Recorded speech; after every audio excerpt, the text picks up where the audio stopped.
Hello, everyone, and welcome to part 2 of our new series of the lifestyle integration, the internal alchemy lifestyle integration series. This is a series that goes alongside the work that we do in the new Wellspring section that we're starting now. With the Wellspring is our internal alchemy membership.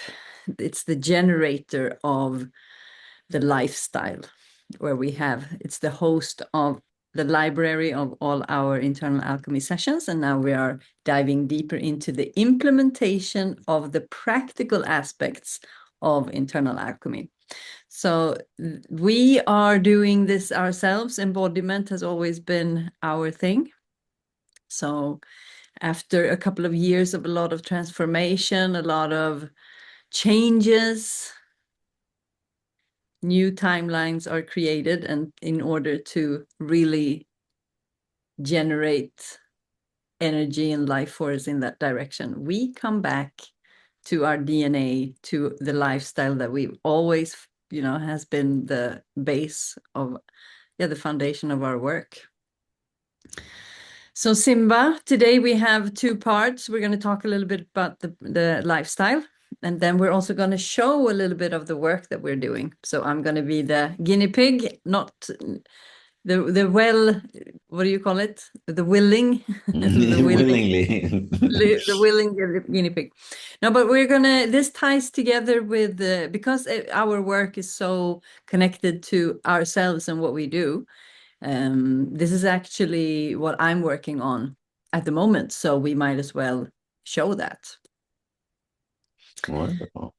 Okay, so how's it going for you? It's been a week since we've just like consciously decided to go deeper into the lifestyle. So what do you experience of your own experience? I do share a lot in the Instagram live.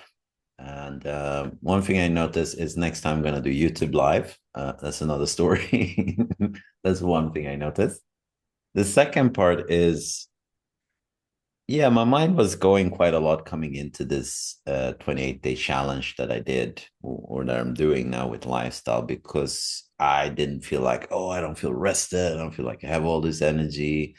And it felt like, what am I going to teach if I don't come from a deficit myself, if I've been working a lot and feeling a little bit tired? But what came to me was to share a genuine experience of how does it actually look like. And I can already feel a big difference just a few days into it, right? We're on day 4, but I think we started a little bit before really focusing on coming back to the basics and more spacious, I would say, mentally more spacious. Um, my sleep is still a little bit affected in the way that I sleep good, but for the first time in years, I wake up, which I usually don't do. Um, but I also feel that that is also part of processing. Sometimes when you go to deep level of sleep, if you're doing a lot of deep work with yourself, your body will kick you awake to process something and then it put you back under, basically, right? It's like a cycle. And I've seen it in myself, I've seen it in others, I've seen it in many different contexts. So I know what's going on. I'm not looking at it like, oh, I have a bad sleep. So, but I feel that that has been going better. It's been less of that. I used to wake up 2 times for a month. Now I'm just waking up once. So I find the sleep is better. I find energy levels coming up. I feel a bit more spacious. We did do a lot of years on raw food and fruits and really not trying to build the ego so much. So it wasn't so much focus on physical exercise. And now we kind of came back to that again. And I feel that my body's really enjoying that. It's really liking it. It's natural. Like you said, the DNA, right? I really grew up with that, physical exercise. And I kind of felt like I needed to step away from it because a lot of it was fueled into ego, into patterns, into behaviors that were creating other problems for me. So as I stepped away from it a while and then come back to it from another point of view now, where I'm not going to compete. It doesn't matter how heavy I lift. Sure, everyone wants to look good in that sense. I do too, but that's not really the goal of why I'm exercising. Exercising now is to feel stronger, have more energy, and you just grow older, I guess, with more longevity, right? It's not so much about trying to achieve something specifically to prove something. And that feels very different as well. Also, just sharing about different topics, I feel has done a lot because it's really like, do I remember this? Do I teach this? Do I actually embody it? Because the lifestyle is quite big. There's so many different aspects to a lifestyle that's very important in order to have balance. So it's giving a lot of time for reflection, I would say, and introspection of what is it that I actually do here? Like, I might think I do something in a certain area, and I realize, I could probably do a little bit different to create more balance. Yeah. How about yourself? What are you noticing going into this about a week now? I think it is. I feel my whole system is settling.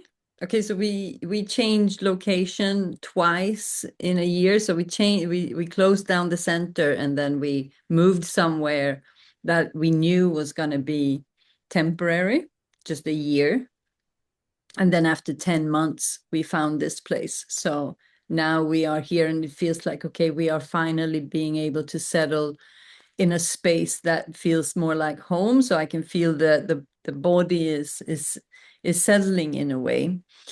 And now when we apply the lifestyle routines, okay, we're in topic 1, but I can feel that there's something very important in that we are joining in together in like a unison vision that feels that has a very strong impact. And I can feel that everything is settling because we are aligning around the concept of lifestyle, like looking at how can we, because it's basically just next level self-care. So so it's like it's looking at the energetics of receiving of, oh, am I worth this? Can I invest this much in myself? Because we are shifting so much from living with the clients, having a recenter and having a lot of staff. So it's like our experience has not been in the forefront of what we are creating. It's been, the big focus has been on everything else. And now this is shifting quite drastically in many levels. So it's taking a bit of time to adjust, I can feel.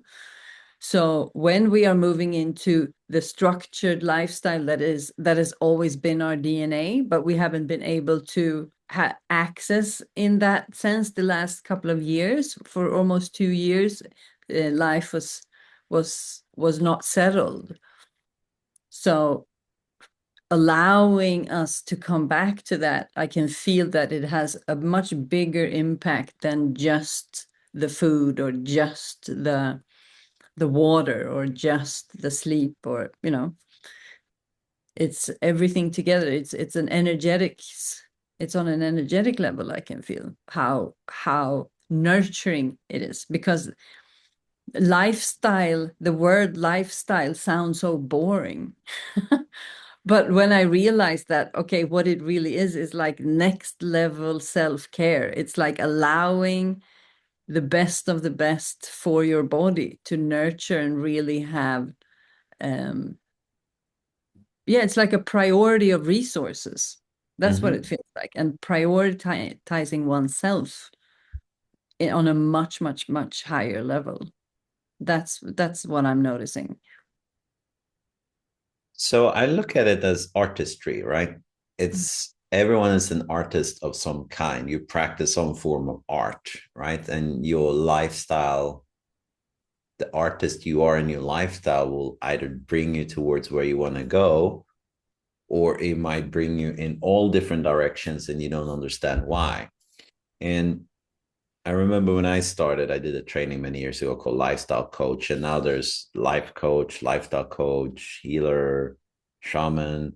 You can do a weekend course and call yourself anything. So I think a lot of titles and concepts feels a little bit watered out for a lot of people. And at least that's what I see in clients and social media when I follow it.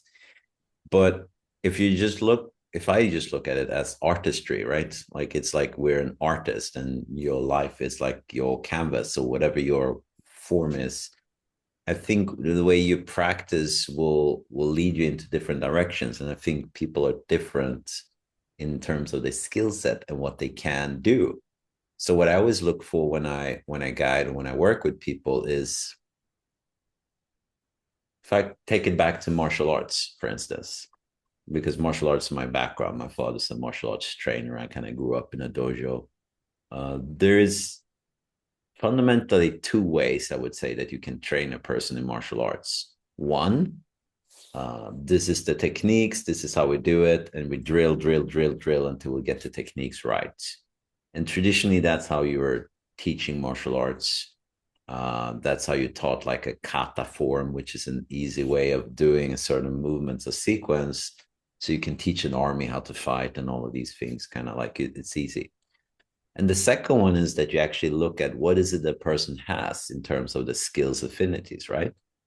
So if someone is very tall, for instance, I might not give them a lot of techniques that's good for someone that's shorter and faster. If someone is heavy, I might not have them doing spinning, jumping back kicks and saying, measuring them by their ability to do that. No, I work with what is your strengths, what are your qualities, and how can I go from that place and extend that and bridge that. And for me, that's always what I call master or mastery, right? When someone can teach you from where you're at and allow you to develop more of yourself rather than forcing you into a form that you have to do something in a certain way. And it's a long-winded kind of road I took with this insight, but I think that's really where the times are right now. During the lockdowns a couple of years ago with all of that, then people realized, okay, I don't have to work 9 to 5. I don't have to go to the office. And ever since, and even before, I noticed this shift of what is it that I actually want to do? I don't have to follow a specific norm. I don't have to follow a specific structure. It doesn't have to be like this to create this. And that's why I find it's very interesting to come back to working with my own lifestyle and with others, because before it was kind of, okay, these are the brackets, these are the slots in a day. You work these days and you're free these days and you work these hours. And it was kind of like you're just shifting things around within a set structure. But now it feels like for myself and others and how the world has evolved, it's like, wow, it's really like a blank canvas. Now we can do so many different things. We can design it so very different because people are looking at themselves in life different. And also with technology and working online and all the stuff that is out in the world, you can really create your own lifestyle in a different way. So when I come back to it this time, I'm like, well, it's not just, trying to be healthy and doing something from a feel good perspective. It's really being creative almost. Like, how can I be creative and learn how to listen? And how can I design my own way with my lifestyle that supports me in the direction I want to go, which whatever I call that, my purpose, my direction, or the path I'm supposed to go towards. So it's quite exciting, I would say, coming back to it from that point of view, because it's using the same old basics, but in a new way. It's just it get a little bit of a spice almost. I think the biggest difference, because I really like what you said about that we broke some sort of order a couple of years ago. It was like a collective order. And what used to be like forcing into form the structure is now that doesn't work anymore. It's like the whole system is allergic to it.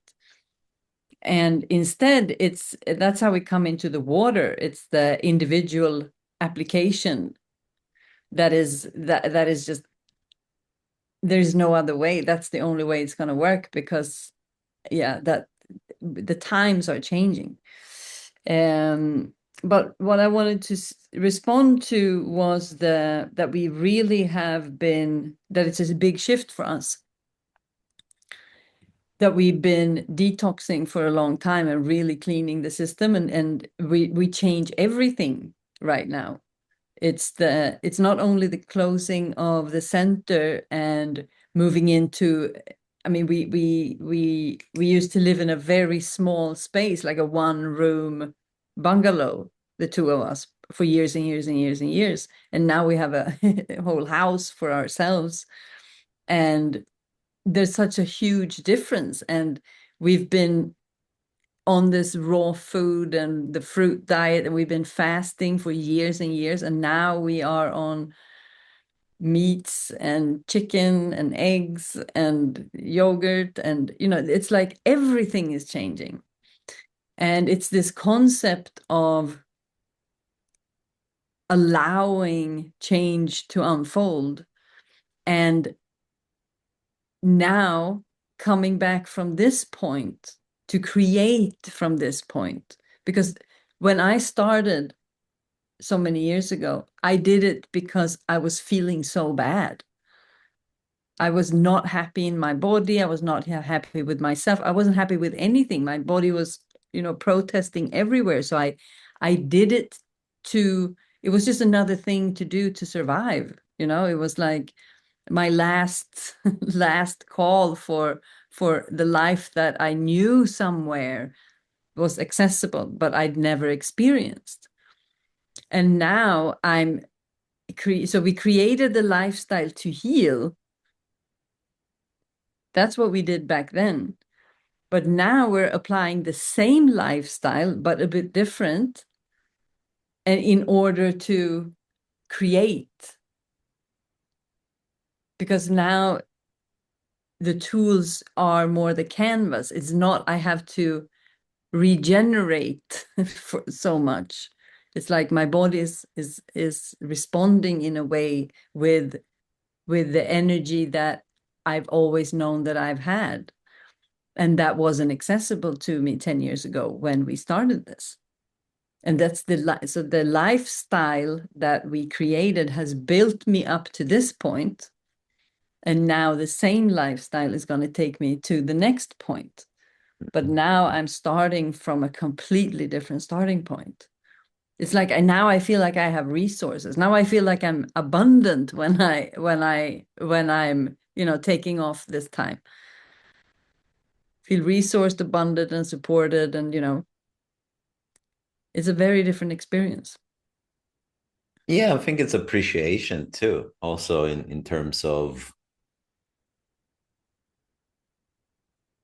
yeah, it's almost like if I come back to martial arts, right? Like when someone becomes a winner or something, a champion, then what do you learn? That everything you do works. And then you have to make some losses, so you have to have some challenges and some setbacks. So then you start to look at everything and you start to kind of um not question everything, but gain new perspectives of what should I do from here, right? Like when I practiced martial arts, when I won, it felt great. I just continued doing what I did and I changed a few things. When I lost, I looked at everything. Oh, I went to bed this time. Like you start to look at all of these small details. So it kind of brings out a different kind of perspective on you. And then you find what is it that actually works, that is sustainable. And I think this is the same. We had good years and then we had more challenging years, and then like it's been up and down as life is. So I think for me gratitude is a big thing when I come back to the stage right now, because I know I don't take things for granted that maybe I did before, because I was so used to doing something and feeling healthy in a certain way. And then I had a lot of lessons in life and challenges that I overcame and we did together, that I really feel just highlighting the importance of gratitude. And it's not the same old thing coming back to the lifestyle practice this time. It is completely different. And it might look similar from the outside, but it's another depth to it. There's another intention. I feel it's also another of like respect for the practice itself. but also a, what do you call it? It's not strict in that sense. It's a choice. It's not, I decide to do this and I'm going to do it exactly like this. There is also room for creativity. There's also room for listening to the body if it really doesn't want to do it. So, for instance, if I decide to go to the gym and I don't have energy, I'll go, but I do something to give me energy instead of going and just, no, I decide I'm going to go, I'm going to take a copy, I'm going to smash myself. No, I don't come from that kind of direction because I learned about the nervous system and practice it for many years. So I feel there's a deeper layer to practice. So from the outside, it might look like the same thing, but it feels like it's just a deeper understanding and practice of it. I feel that the big difference is also that our practice is now in and around the internal alchemy, because we've found, so the internal alchemy is the result of what we've been doing the past 10 years, condensed into one single, very diverse and creative practice. And when I found myself in deep waters during the last couple of years, where I'm like, oh, this is deep. Yes. Oh, there's sharks here. Okay, time to get busy. What did we get busy with? It was the practice. It was the internal alchemy. What took us to shore so quickly? It was our own practice. And that's where I think when you said like, yeah, we're coming back to the practice with a different respect, like, yeah, there's a whole different respect for the practice because it's it's it's powerful. And that is what we are experiencing also now, that because we have to apply it to ourselves, we also know the potency of it. So it grew stronger from that. So embodiment has always been the core of our work and always been the intention of our work. And that intensified that. And that is why when we started the lifestyle, when we decided that, okay, the Wellspring is getting one more year and it's now focused on the lifestyle and the implementation. So the first part is to create the generator to go deep into the body, to actually shift the body. And now, okay, what does it look like to apply it in the lifestyle? And because I've been doing so much internal alchemy the last couple of years, hydration and the water was the absolute key, because everything that we've learned about detox, about the fascia, about the nervous system, about the tissues, about the brains, it's all coming back to the water. And when you start to look at it from that perspective, when you kind of go full circle, you go, yeah, that makes a lot of sense. I can't imagine. I wonder why that wasn't apparent, because the evidence it's so clear. Like, oh, we're 90% water. Like, the water is a big deal. And because we dive so deep into the not only detox, but regenerative detox, cellular regenerative detox. And from there, we knew that, okay, water hydration is everything. You need to rehydrate the cells because the body is acidic. So if there's any stiffness, tightness, health issues, any deficit in the body, it's directly connected to the water. And because the water is the most important element in the body, therefore the kidneys and the bladder is directly connected. And if you look at traditional Chinese medicine, what is the key aspect of the kidneys and the bladder, it's the fear connection. So it's all kind of, it's like one clue leading to the next, to the next, to the next. And what is the biggest illusion of them all? Yeah, it's the fear. The fear is an illusion. So the fear is kind of in the system, in the water, and it's also dehydrating the system.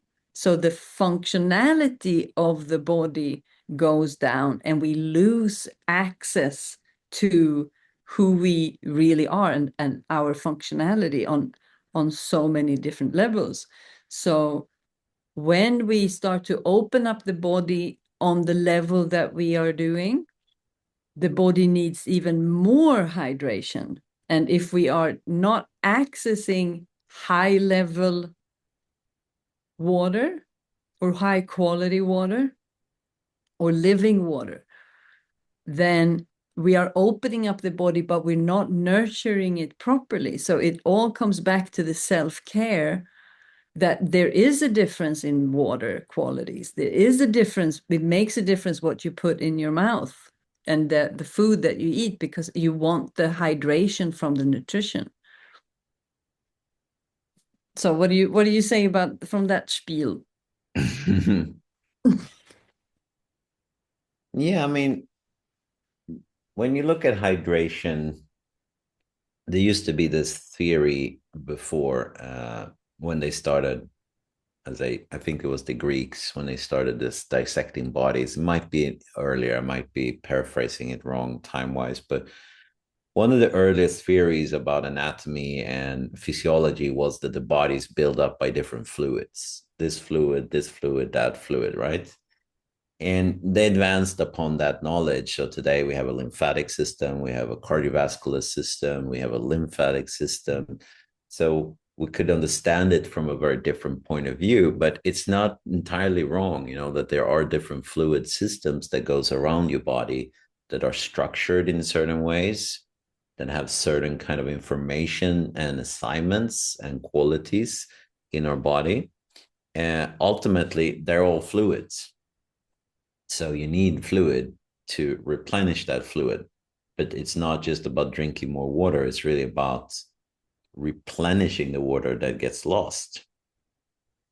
And today, I think a lot of things are quite logical. They are quite stale in how we look at things, how we teach in society, in school, and so on.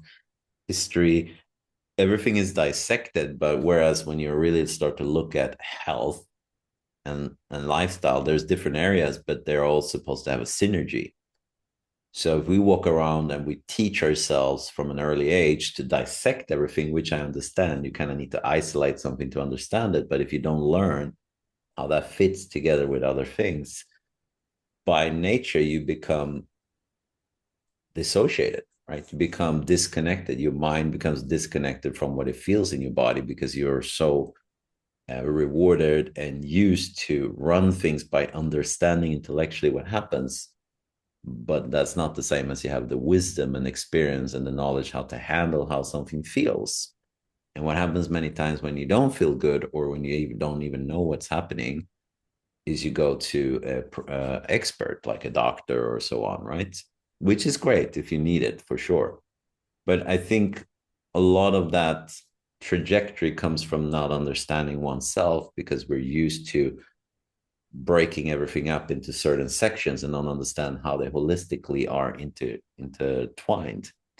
So when it comes to hydration, one of the questions I used to get was like, oh, but when I'm thirsty, I go and drink water. And it's like, yeah, that's true. But it's also like, it takes a while for the water to come into your body. So when you're thirsty, your body's probably been feeling it for a little bit of time. Of course, if I'm working out or stressing or running or it's hot, sure, I can sweat more, but it's not just about the fluids you get into yourself. It's about the mineralization, how to actually keep the vitamins and minerals, how to actually get electrolytes into the system again. And how is the water active when it actually hits me? Is it full of chemicals? Is it full of Chlorine is a full, like what has happened to the actual water before it actually gets to you. So as we talked about in the last episode, water has memory. So how much has it been programmed and meddled with by the point where it gets to you? So that's why when I started to look at that and taking hydration seriously, I started noticing a big shift. Like I could literally feel energized from drinking the right water, and I could feel like heavy from drinking water that wasn't from a clean source, so that was not active, that was not the living water. And not to go too deep into that, but in the past there used to be in the periodic table when you looked at all the different science like aluminum and all of these different materials that we have today. They have their code, they have their genetic or their atom structure and their codes for everything in the periodic table. They used to call the thing that binds everything as ether or spirit, the way that things are connected to each other. And somewhere along the line, they took that out. I don't know why. I'm not saying that you should have it in or not, but I'm saying they took something out and just said it's because of these two binding that these things are fitted together. So that's what we do. But that's just part of the truth. If you look at, there's a lot of theories now about hydrogen water. Now I tried some. I didn't feel a lot of a difference. I wouldn't say, to be honest. But the main conversation I see is people say, oh, it's H2O or H3O. It's just one more atom. But that's a way of looking at it isolated. You don't look at what you actually charge the water with, what you do with the water before it comes into you. Now, I know a lot of Asian countries, they have that they sprout different things before they cook. They literally put vegetables and things into water and have them sprout before they do something, before you eat them. They activate the life force in them. And if I'm not even aware of it and looking at it at that point of view, then how am I actually going to understand what it does for me? Because I'm counting calories, I'm looking at macronutrients, and I'm looking at everything isolated, and I can't even feel the difference in myself. So I think that's probably my answer to what you said. If you're looking at everything in isolation and understand it, and you're not really connected to yourself, then water becomes very confusing, and fascia becomes even more confusing because it literally shows you everything that you are on a physical level is the complete opposite of what you've been taught. So then it really becomes like finding a needle in a haystack, because I don't understand the symptom, the issue you have that you go look for help for someone is actually just a symptom of an imbalance inside of you. And when you actually with your lifestyle start to change that imbalance within you, now that symptom is not as important, but what we do today is you want to study that symptom and find medicines and all this kind of things to fix it. Okay, great, but it's still a symptom. It's not really the issue. It's the issue when it gets progressed long enough, so it actually threatens your life. But it's still a symptom. That is a symptom of an underlying balance. And that's why I went deeper into traditional Chinese medicine, because that is their ethos. Whatever kind of disease or condition you have is a symptom of an underlying imbalance. That's important to work with too. They recognize it. But it's more important to work with the underlying balance. And I'll say a lot of it can be fixed by having a balanced lifestyle and fixing hydration and sleep and starting from there to have healthy habits. I'm not saying it's going to fix everything, but I say it's going to give you the energy, the clarity, and perspective to know what to do next. So it's going to be a base, a foundation that kind of helps you with most of things that people have today. But it's interesting to see, okay, when we started to look at the hydration, when we started, so last month when we really started to everything started to fall into place. And so I started looking at the hydration. Okay, what can I do like today? What can I do now? And it's coming back to the fruits a lot, the living, because a fruit is a living water. And that's why we were on fruits for so long, to to rehydrate the tissues from on a cellular level. So a very easy way to start hydrating the body is to look at because then it's not only about water. If you want to look at hydration, you got to look at what you're eating, because if you're eating processed food, there's a lot of salts in that, and it's not the good salts. So it's very high dehydrating of the body. If you drink a lot of alcohol, if you have a very unhealthy lifestyle, and unhealthy lifestyle nowadays means low quality foods. So it's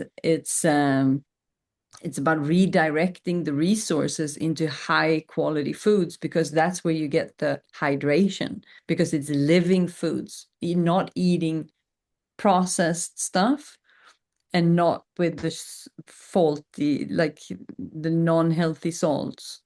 So a lot of health and fitness, I mean, because we both come from the fitness industry also, and there's a lot of, oh, you shouldn't have salt in your food, like salt is the enemy. But it's the quality of the salt and the levels of the salt, and it's the living waters and the minerals in the whole nutrition and everything that you eat. So keeping a 80-20 balance, that's what I do now. And it's high quality foods, all of it. And then 20, but it's not even 20%. It's like when you start to eat what the body actually wants, then there's no cheat day, because every day is good food day. So it's no restrictions. When you're in balance, there's no restriction. You don't have to think about calories, or it's not about that. No, I It's agree. And it's about the balance and the lifestyle. Like you don't want to like that's another thing. Like I haven't had a lot of that of lately, but I heard that many years ago when I started working with lifestyle change. They were like, okay, when do I fix my problems enough so I can go back living the way that I wanted to? And it's like, well, that's the problem. The way you were living is the result of why you're here in the first place. So it's coming to the point where you actually realize that your lifestyle creates the results that you have. And that's not to say, oh, I can't have this thing or I can't eat that or whatever. It's more like when you get to a certain point, you don't want to. Like you don't want to. I mean, you can make healthy stuff that tastes great, that tastes even better than chemical added sugars and all of these things that's around now, and you still feel good about it. So I think that's the thing that most people don't realize many times, that actually the fact that you're craving something and you want to hold on to something is the whole disease. Now, I don't remember which one it was. It was, I think, Hippocrates that said something before you administer medicine to someone. I paraphrase it because I always forget, sayings, but before you administer or give someone the medicine, ask if they're willing to give up the things that are creating the disease in the first place.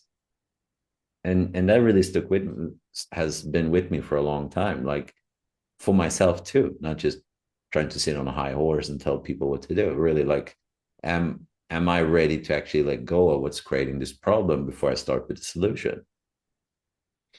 And I kind of find my work as doing both. Like you start doing a little bit of both and you get an experience and you see what's what, right? It's not just black or white with this, but I think it's an important perspective to have, because if I'm not willing to give up what's actually creating the problem in the first place, then yeah, that's going to be a very different, challenging tasks to do. So I really think it comes to a point where you make that decision that you want to change something. It doesn't mean it's going to be super easy, but it means I come ultimately from, I actually want to make a change with something. I don't just want to fix the problem I have because it's uncomfortable. I realize this, whatever this is calling me to go a bit deeper, and it's calling me to actually make a choice what I want to do.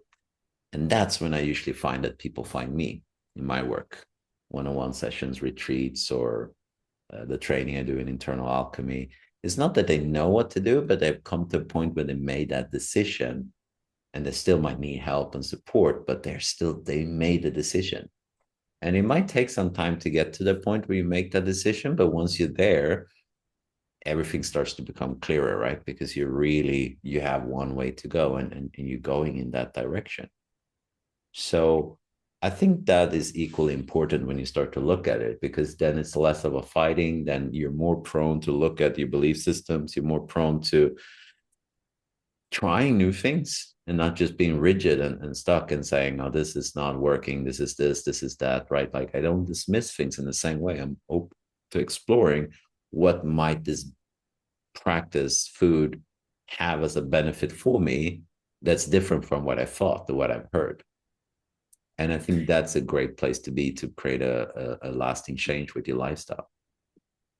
I think that the attitude towards lifestyle changes dramatically depending on what level of consciousness you're coming from. Mm-hmm. Because if you're coming from a more of a poverty consciousness, then there's the experience, oh, I'm losing something. But when you're coming from an abundant mindset, you realize it's all self-care. It's all just more of everything that the body actually wants. And I think that it's that shift, like, oh, that's a poverty mindset. Oh, I have to change this. Boo-hoo, poor me. I have to change this because I need to live healthy. That's a poverty mindset attitude, because there's no previous experience that it can be different. But once you start to realize, and you realize that it's not about sacrificing anything, it's about putting all my resources towards what I actually want, towards the life that I'm pursuing, that I'm actively pursuing. Because the people we work with, they're already, we're not working with the people who are, convinced that a lifestyle is good. That's not really who we are attracting. We are attracting people who want to do something with their lives and realize that the lifestyle is going to fuel, but not even only fuel, it's going to resource that by itself. So it's like going from, oh, I am the one that needs to create the thing that I need to create. But with the lifestyle, it's how you live and who you are that is creating what you want, because these two are not separate. They are the same. Who you are and what you do Yeah. and what you want to create is the same. But there's also that, in terms of living healthy, I think there's a big misconception with the whole thing. Living healthy is not the same as not having tasty things, and having things that you can enjoy and feel abundant with. I think it's realizing it's really a spiritual shift, I would say. Spiritual, not in terms of religion, but in terms of looking at what's right or wrong and questioning why something is in a certain way. That's what I mean with spiritual. I don't just buy into a dogma, whether it's science or religion or whatever it is. I'm making a conscious choice for myself what it is, and I'm coming to the point where I'm ready to explore it and really find my own way. That is being spiritual for me. And I don't know most countries, but I know in Sweden, for instance, when you're sick, many times they will even feed you something that's sugary for you to actually eat something.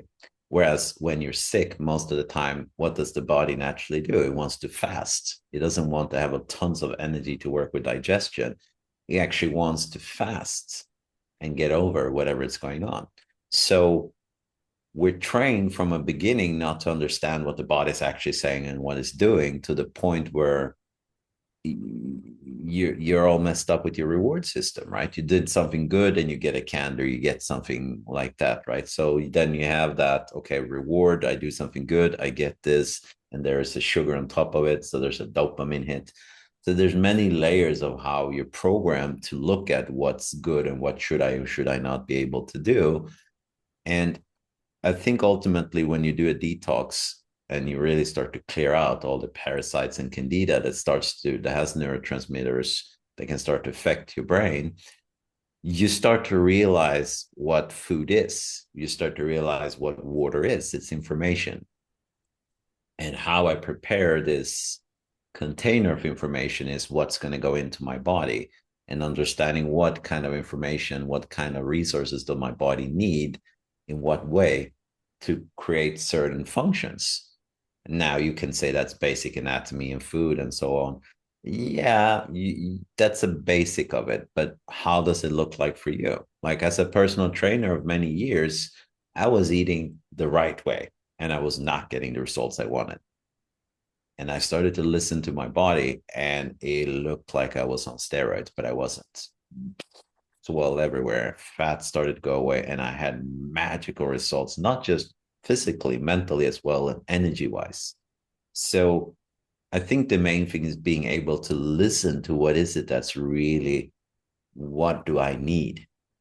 And even if you look at science, it's great. I have nothing against it, but it's not done on everyone in the world, which means most sciences are done on what?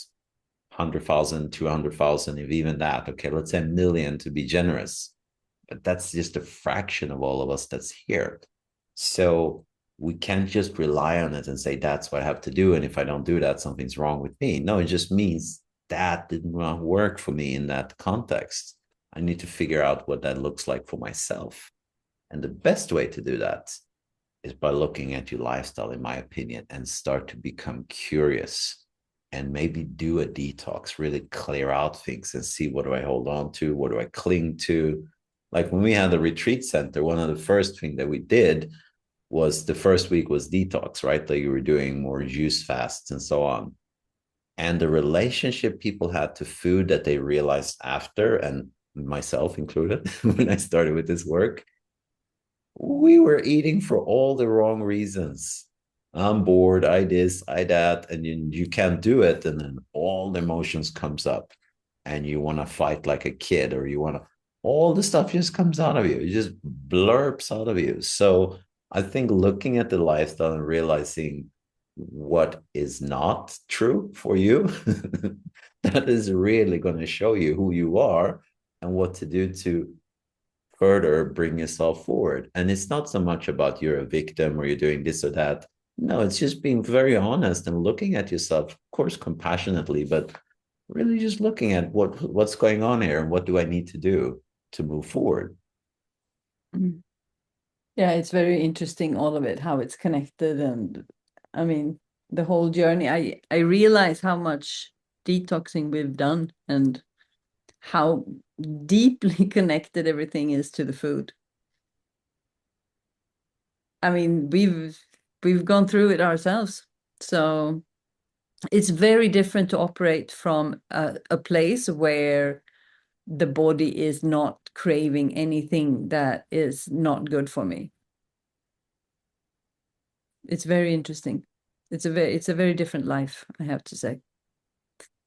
So on that note, let's see. So cleaning out the body, cleaning out the system, and really try to nurture the water that is inside. That will give you so much, that will give you a completely different experience.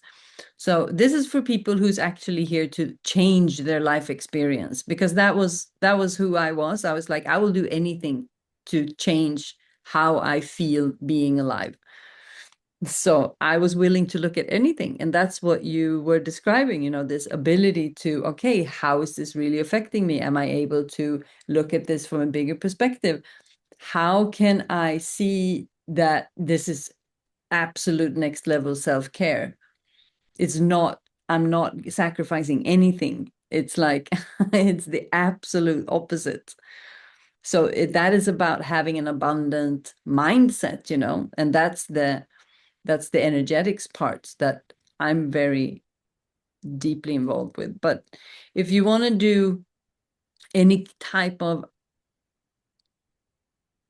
work with the food or the nutrition and the water, we are going deeper into that in the lifestyle in the Wellspring. So that's our membership. You can also schedule one-on-one calls or make retreats. So there's so many ways that we can do this, because it's so easy for us to put together these these individualized detox programs. I mean, we've been doing that for all of our clients for almost a decade. So that is something that we very easily can offer. So if you're in the Wellspring and you have questions, drop them in the Telegram group. These sessions are part of that. So you can drop your lifestyle and what you're currently looking at, and we can give you feedback inside of there. If you're not part of the Wellspring and you want our undivided attention, you can book a schedule, a one-on-one call, or come for a retreat, and we provide the whole experience for you. But now we're going to do a little bit of practical. So what is it that we're going to do? Going to work with the fascia and for the bladder, because we're talking about hydration. And we're also going to work a little bit with something called a chest compression. Can talk about it forever, but I think it's better to actually show it. I just wanted to mention that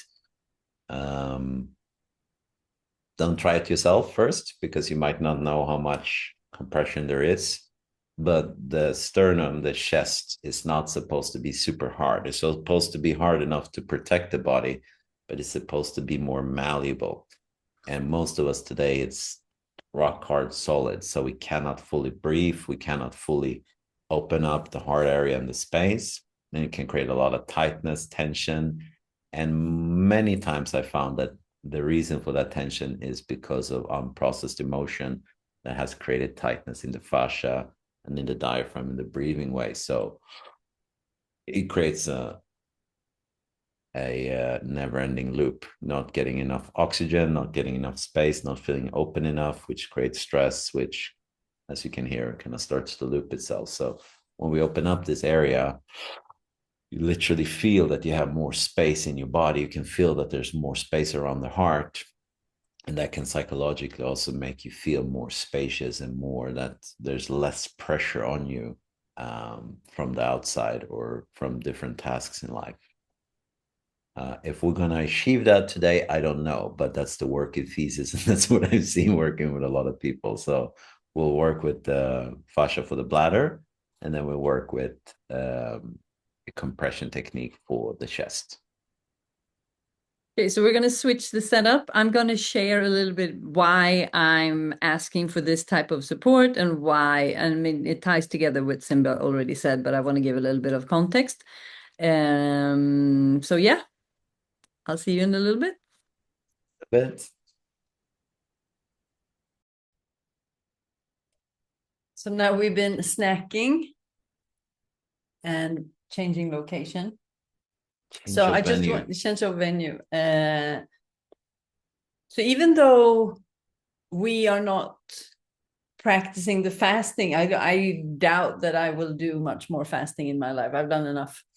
But I eat a lot of fruit still. So I eat a lot of dense foods, like a lot of red meat, a lot of sausage and eggs and like staple foods. But then I hydrate. My body still wants a lot of fruits. So apples in particular is something that my body has been really craving, the crispiness and the freshness. But I think it's connected also to, because I've been working through a lot of anger, and the apples are very, if you do a liver detox, then you use the apples to kind of soften the gallbladder and the liver. So it's helping with the anger. It's great to dissolve the bile production in the liver and the bile storage in the gallbladder. So most liver detox protocols have a segment where you drink apple juice for a few days before, depending on how you do your liver detox, before you do the actual liver detox. So it's coming back to what we discussed before, what we shared. It's about trying different things and figuring out what works for you. And after you've done a few of these detoxes and working with your body, you can figure out, anger. Oh, I feel it here. What did I do for that? And then we come back to it, and then you might start to use it again. So after you've done enough detox, it's good to kind of do something to maintain yourself every year, but it might not need to go as deep always, depending on the environment you're in and the food you eat and what you do. Depending on the lifestyle. Yeah, I might need to do more than you because I'm traveling and eating in a lot of different places than you do. So I'll have a different setup with that. But once again, it comes down to your lifestyle. Okay, so we're going to move into the practical side of things. So my mission in life is the human potential. So it started from an absolute, like, I can't live like this kind of feeling. Enough is enough. Okay, things aren't not getting better. I have to actually do something myself. Damn it. But here we are. And I realized that the same lifestyle is actually making, I mean, it's just it just solves all my problems. So why stop? Why, there's no limit to the human potential, and there's no limit to the level of abundance that we can create and generate in our lives through the body. So this is something that I will explore most likely for the rest of my life. So the fear is one of the more limiting aspects of life. And there's a very big difference. Danger is real and fear is an illusion. So there's no real benefit of fear at all in the body. So to really get to the bottom of this, I have to release the fear in the bladder. And that has been, so I work a lot with the spine, and I work my way down. And to access the lower parts of the bottom spine, especially on the backside, I've had so much lower back issues. And in my detective work, I realized, the pain in the backside of the bottom of the tailbone is actually connected to the tension in the fascia around the bladder from fear. And that is something that I've been exploring the last couple of months, but I haven't been able to get any physical work done on it from you yet. So this is something that, I stand in line to Simba, same as everyone else. And now I have my chance because we're going to record it. So what I'm asking for is fascia release around the bladder. But what I've realized during my experiments is that because I want to open up the hips, really, it's all connected to the shoulders. And a lot of the fear is connected to the breathing. So if I fully want to open the body in the bladder, I have to, it's like you got to go for both at once, because the other one, if I open the other one will lock and close the other one down. So it's like, that's why when you work with fascia and you keep opening up something, but you're not working on the body holistically, as Simba says, the body will kind of go back it kind of find its way back again. So this is, the trial and error of this work, but this really works. Yeah. So let's see. All right. Head what direction? Whichever direction.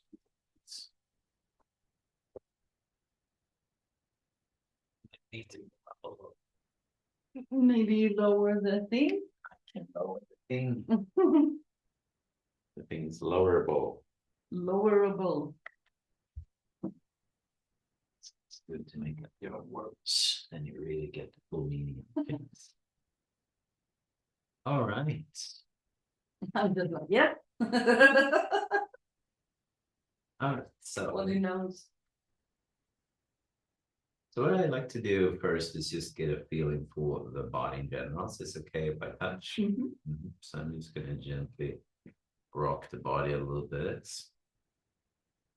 I've been noticing that the tension is stronger on the left side. Like on the left side of the bladder, it's like it's behind, and on the left that it's strongest.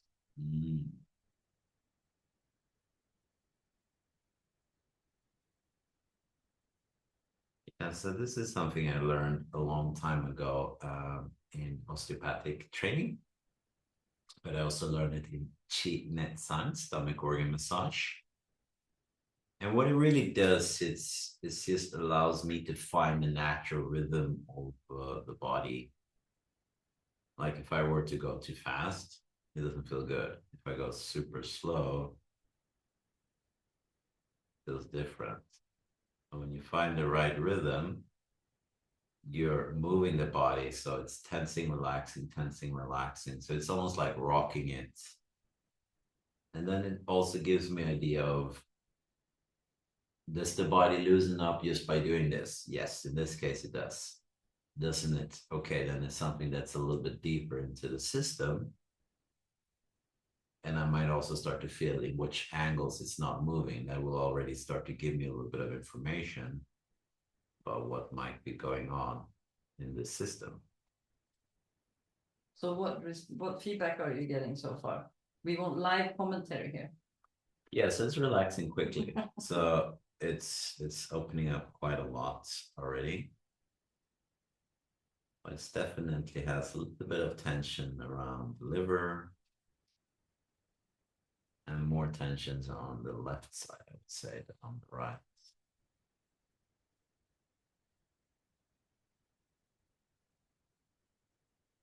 So this I do to just relax the ribs and the stomach organ.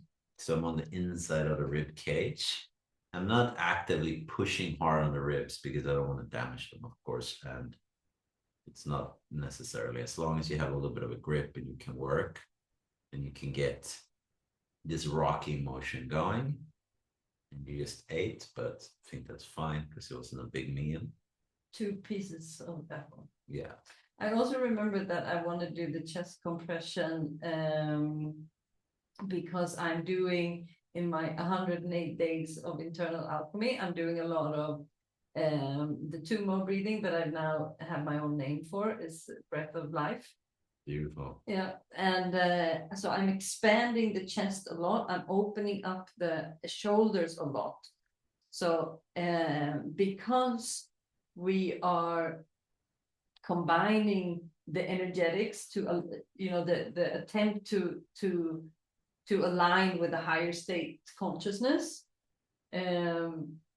together with the alchemy, that is starting to kind of, I'm noticing, and also in you we are noticing that the body is kind of straightening itself out.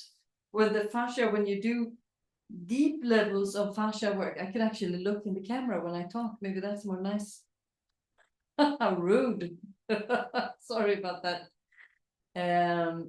So I'm working on the spine a little bit now because the ribs goes from the front to the back.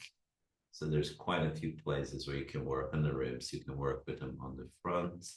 You can work with them closer to where they start to become more softer cartilage or harder, depending on where you're at, where you're going. Then there's a few places on the back where you can actually work with the ribs too. So I'm just rocking them to kind of loosen them up a bit to see if that might help in general. Because sometimes where you actually decide to work is not really where the problem is coming from. The problem is coming from somewhere else. If I just blindly go to where the person wants me to work, once again, I might be treating the symptom, not the real issue of the core. So this is part treatment and part assessment for me to see what loosens up, what is still persisting. Do we begin with the chest compression or the bladder? Both are pretty intense experiences, actually. Do you feel? I felt like the chest first. Mm-hmm. Because I don't know. How do you feel now? Can you feel any difference? Yeah, I feel very comfortable. I feel tired. I feel like the body is relaxing. Going into tremors. Okay. This is just a natural way for a body to discharge energy. Everyone can do it. It comes partially from the nervous system into the fascia system, but it actually permeates, meaning it goes through every system of your body. So it's not just one system that owns the right or the access to this. This goes into any and every system of the body. So it's a way of getting out of the head, literally, and into the body and letting the body do it. So these are not conscious movements. These are movements coming from a deeper layer of the brain and the body. Sometimes it's a dance between conscious and subconscious, right? Sometimes it's like, am I doing this? Is the body doing this? You're somewhere in between because the body and the brain might need this dialogue to start to open up different parts. But most of the time, it's not. It's actually coming from a deeper place within it. And since Sarah's done so much work, it's natural that the body will go into a response like this. And that's actually what I wanted to before doing a chest compression, because then I can really see how your body responds to actual compression. So because I'm doing a lot of my own work, I don't have a lot of, I get massages every week, but not, that's just regular Thai massage. So having access to someone like Simba can help me to move energy that I'm not able to do myself. Let's say comments after. Let's do some tremors because you're not going to be able to talk with this compression. Chest. So really focus on just relaxing, settling in.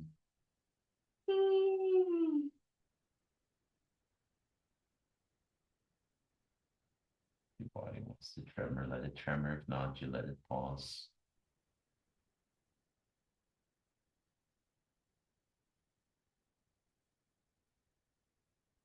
Okay. So I'm actually gonna start with the spine a little bit, because once you start to press on the chest bone, you get 2 free tries, and that's pretty much it. You know, the body usually doesn't want more than that.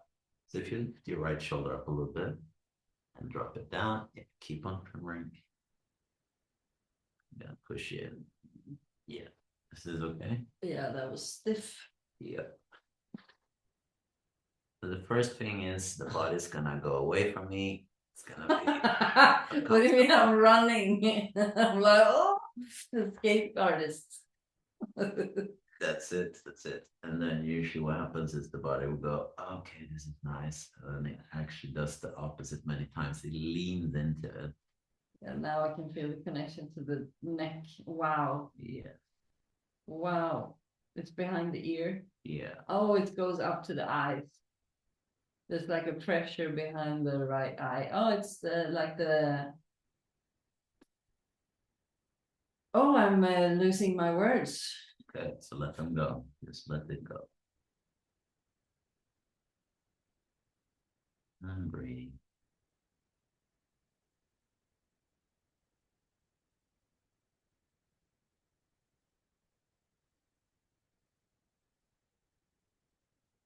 Yeah.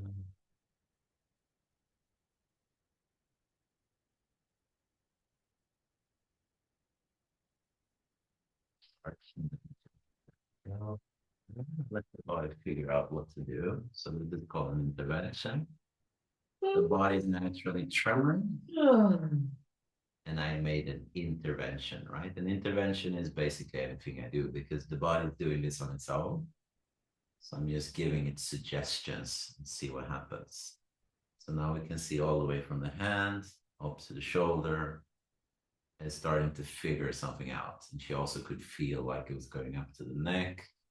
So many times when there's stiffness somewhere, that's not necessarily the only place you need to work at. And as I mentioned, when it comes to the chest, Dr. David Berselli, the founder of TRE, one of the methods I train, he always taught me to start with the back first and loosen that one up before you go to the chest, because once you start to go to the chest, a few tries and then people usually don't want to do much more because it can be quite strong in terms of the power, and you can feel a bit sensitive afterwards. Headache. Where? up here. Mm-hmm. So imagine that, imagine that you have like a lid on top of your head. And just visualize opening up the lid and let all that energy go out through that lid or that door and that window.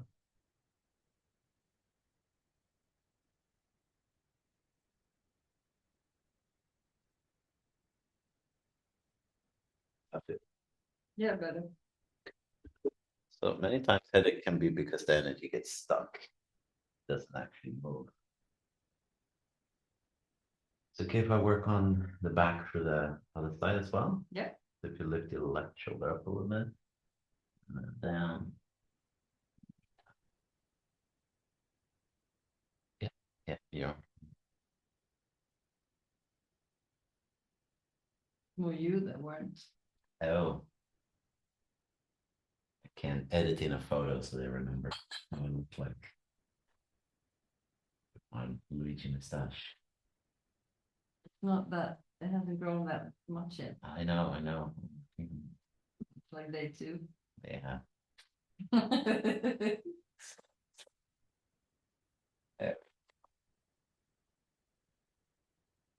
Okay. So what I'm seeing is the right and left side, right? The right and left are not talking to each other, going side to side.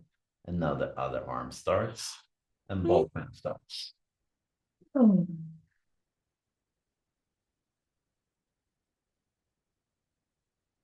Called inter and inter-attachment theory, that the body starts to connect body parts with each other, starts to wake up.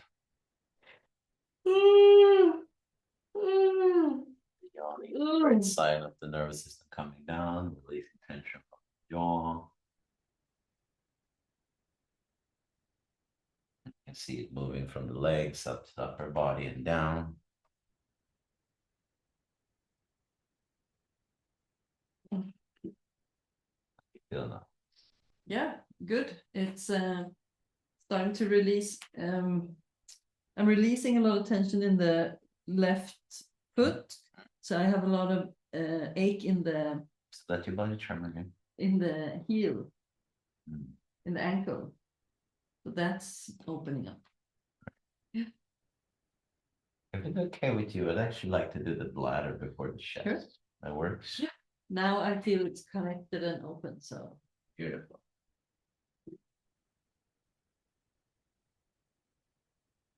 I'm just going to touch on the side here first.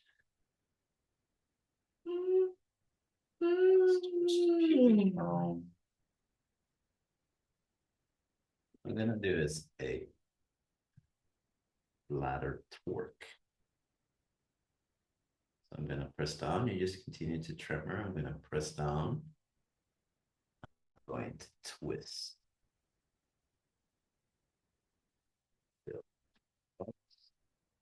Keep on breathing.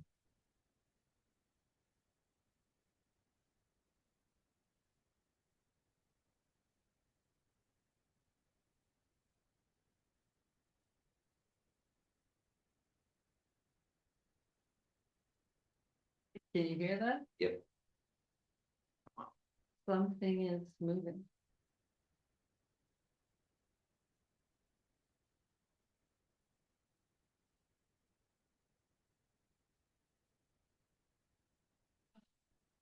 So.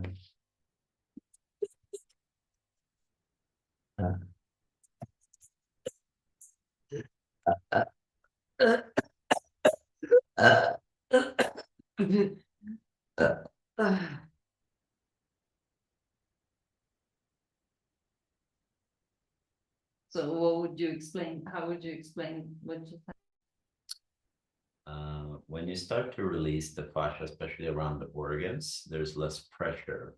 We talked about water. Water has a dense form, which is more like ice. Liquid form, which is the liquids. And then the gas form, which could be burping, can be farting, can be passing gas. So it's letting go of some pressure because there's more space. So it starts to move the direction it wants to move, basically. Coughing can be releasing a lot of lungs or around the throat? Yes, because the fear I can feel has been, so when I look into the acid reflux that I've been having, I look at Louise Hayes, and she connects it with fear. And that's when I made the connection with fear. And I could realize, okay, that makes so much sense. And I could make the whole connection. And I could feel the connection from the acid reflux up on the vocal cords. And how that is also connected to the level of fear in the bodies of where I am speaking from and what energy I'm coming from when I'm speaking. Those are connecting. And that's why I wanted also to do the bladder torque and the chest compression at the same time, because I'm noticing in the 108 days that the more I'm speaking and acting and living my truth, the fear dissolves, and it's like the vocal cords are hydrating again. So I realize that the cough has a lot to do with that. Okay, if I work with your knees a little bit.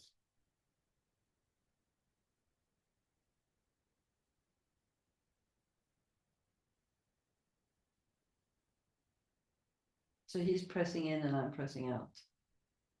Where your body is, I guess. No, but I'm telling them what we're doing. Just let your body trim.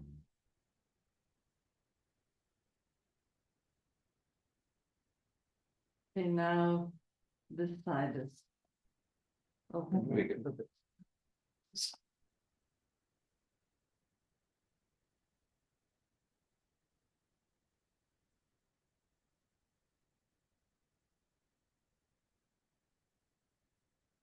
The left hip opening up.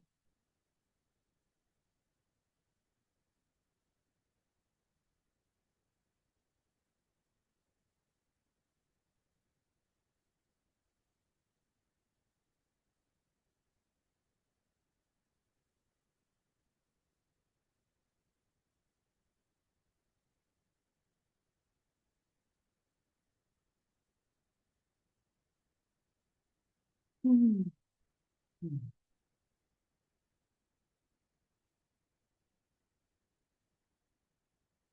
I can feel a lot of energy moving in the belly. Like, I'd like to do two more things. Mhm. Let's see. Hopefully, we get to the chest compression. We'll see what your body wants to do. Let's put the lower back if that's fine. Sure. Yeah, and continue tremoring.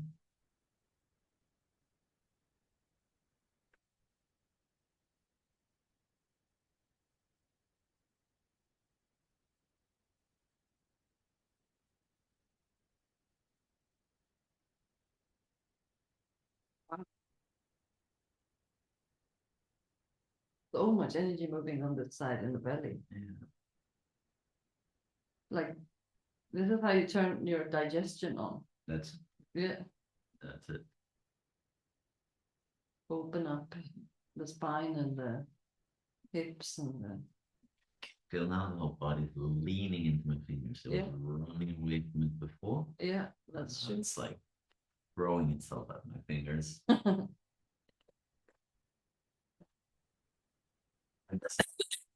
Yes, I want the chest. Yeah.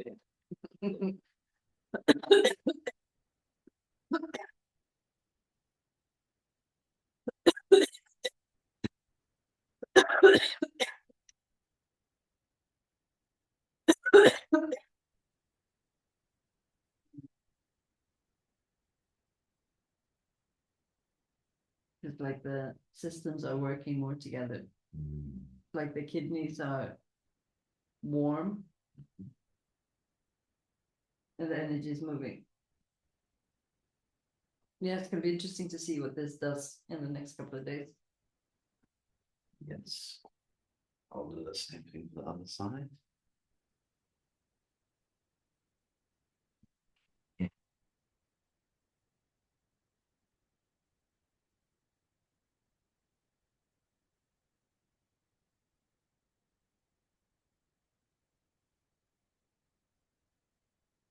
And sometimes it looks like this tremoring stops. It's just this figuring out what to do. What is this guy doing poking us here? Why? It looks like it's stopping. But it's usually just going a lot deeper into the system and trying to figure out how to respond to this.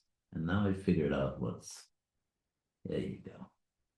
All the way up to the chest now I can see. The shoulders.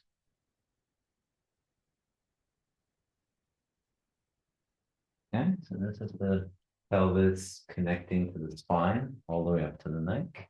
So there's different way for this to go up the body. It can be in the front, it can be on the sides, it can be on the back.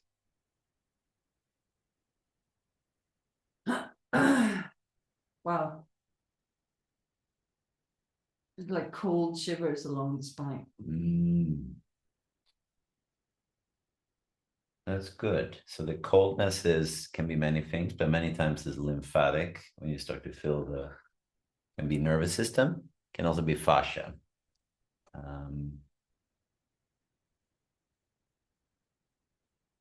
Either ways is good.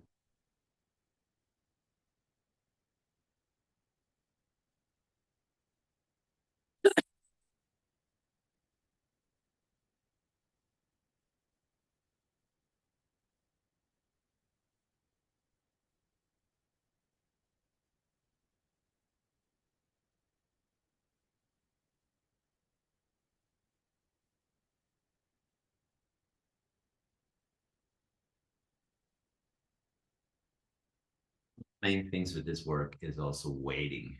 It's not being too eager to do things. It's really you have to wait and see what the body does, right? Because the mind says and the mouth says more this to that, but the body might actually be telling a different story. So it's very important to kind of discern what information are you getting.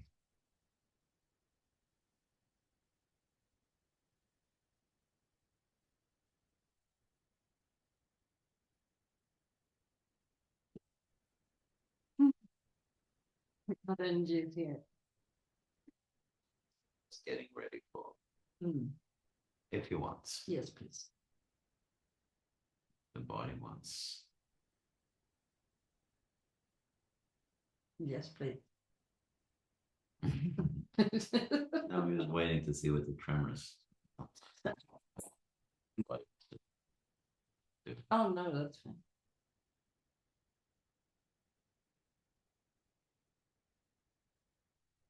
Okay, so what I usually do, obviously we're married and we know each other, but I always ask people where they feel comfortable because we're gonna press on the chest. Don't try this at home. I can guide you if you want, but don't go and try this for yourself straight away. You need training to know how to do it without creating damage for someone else.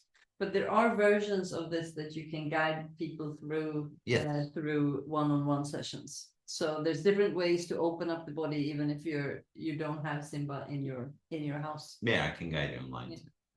But basically, it would be the same spot as if you were to do CPR. We're not going to do CPR, but if you were to do chest compression on someone, and you might want to place it there and have them tell you where you want it to go.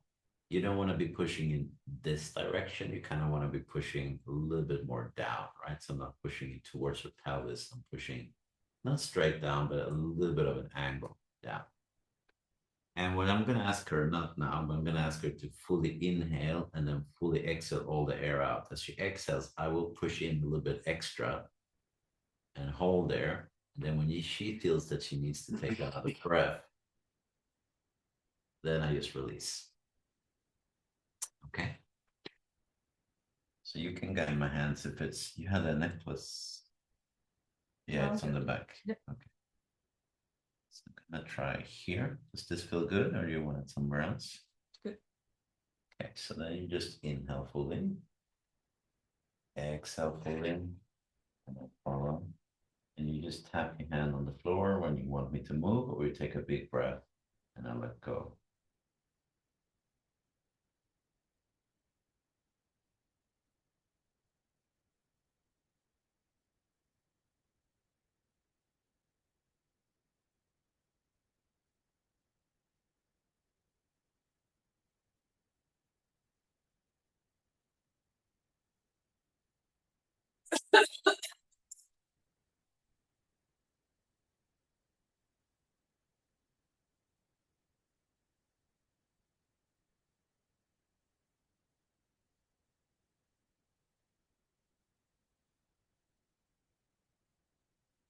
Immediately we can see the neck starting to open up and freeing up, and the shoulders.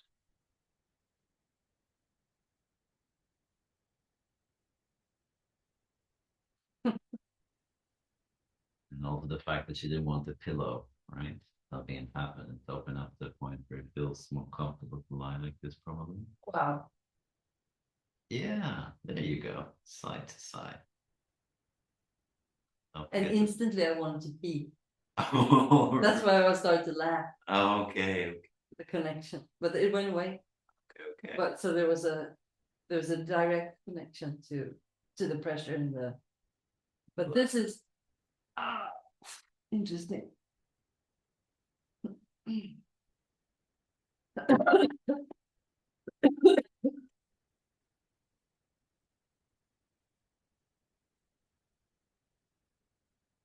the breathing then? Much more open, more easy. Oh, it's like the chest was expanding through the practices that I've been doing, but that there was something that was stuck that couldn't expand, so it was starting to feel tight. And now that feels way more open. It feels like something released, like in the connection with, I don't know, with the ribs, lungs, and diaphragm somehow. And oh yeah, I've been noticing that my posture is changing. My posture is changing. So I'm walking more upright. So there's like something that was stuck in a little bit of a hunch forward is now open. And it feels like that was the thing here that I was intuitively looking for. And that is connected to the shoulders and the tightness between the shoulder blades. So that feels much more open. Eyes more clear, eyes sight more clear, headache gone, speech more open. Pathways, breathing pathways are more open. Would you like to try it again? Yep. The same thing, keep your tremors going if you feel comfortable. Just tap on the floor when you want it to stop. So breathe in deeply. And out.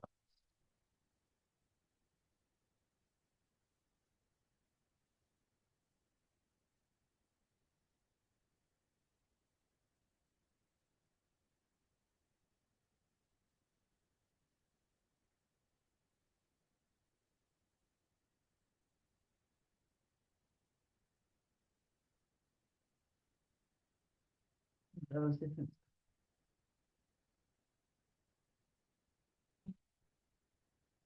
Because you were further up. So there's something, there's fear connected higher to the pressure here. That's very interesting. And that's connected to the shoulder. It's about beautiful.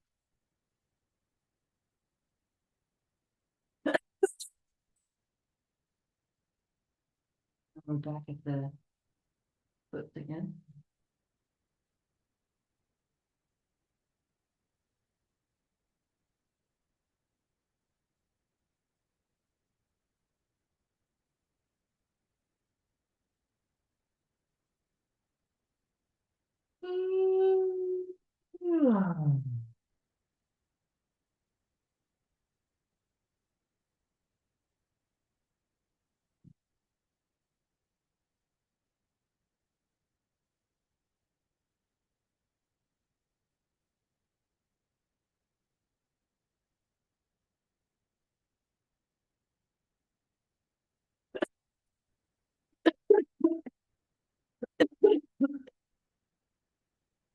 It's like releasing up here. Mm. Mm.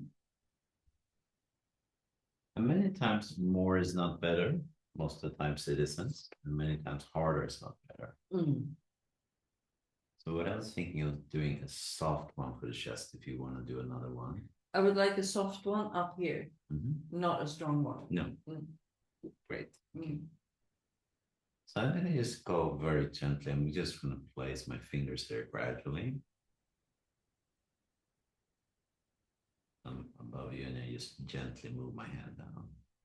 Just continue turning.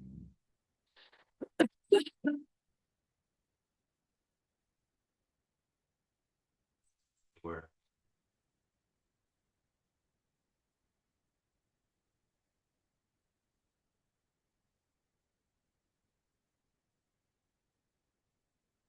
Direct my attention here towards the floor.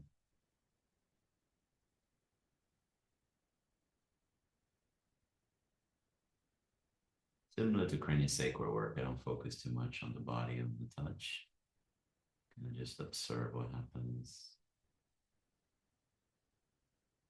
Is this okay? Yeah.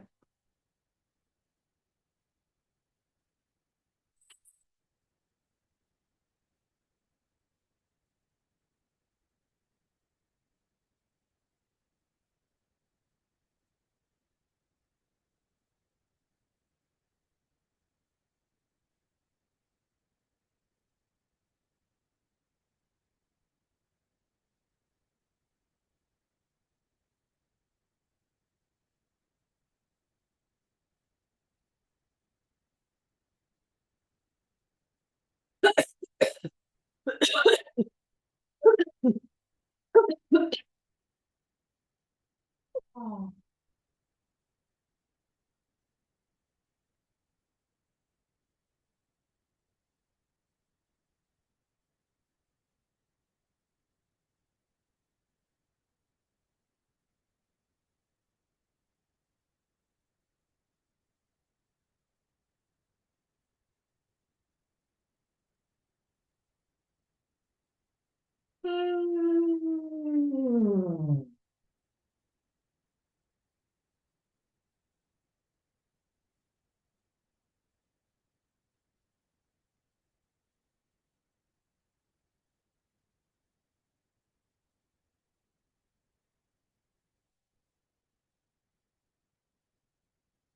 Right.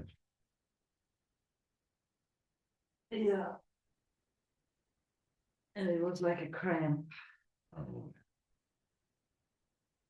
And the cramp happens many times when we actually need to go through a layer of tension somewhere. Oh. Yeah, I'm done. Okay, so just land a little bit. Just take a few breaths. You don't need to share anything yet. Just relax. And I always like to give people some time, even doesn't matter if we're demoing something, like you still, it's still a real body, it's still real work. So it's equally important to just let the mind and body rest a little bit, integrate the experience. Why don't we pause and come back? We can do that for sure. And